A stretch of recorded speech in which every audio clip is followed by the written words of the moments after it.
Streep making headlines with that speech taking on Donald Trump. I love you all. And the president-elect has lashed back in just the last few minutes on Twitter, so let's get right to it with John Carl. And John, let me start with what Streep had to say.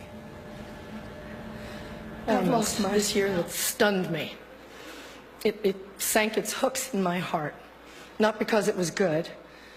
There was nothing good about it. But it was effective and it did its job. It was that moment when the person asking to sit in the most respected seat in our country imitated a disabled reporter, someone he outranked in privilege, power, and the capacity to fight back.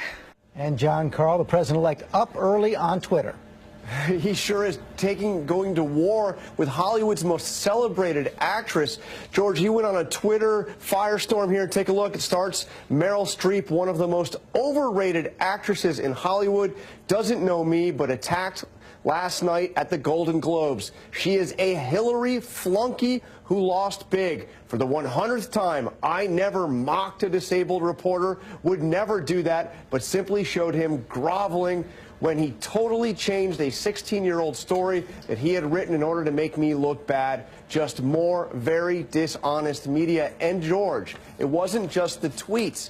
Sometime overnight, Trump actually interviewed with the New York Times, a short interview making pretty much the exact same points, that he never mocked a disabled reporter, he says, and saying that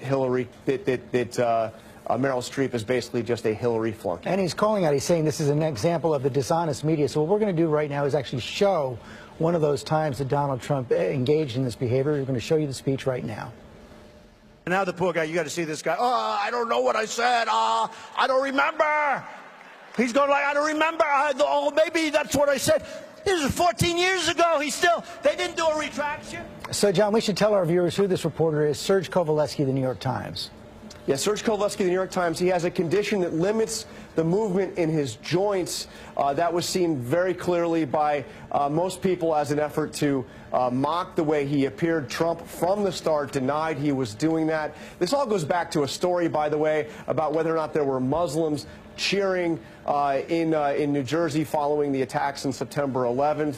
Kovaleski had a story that Trump said proved that point. Kovaleski said that his story did no such thing.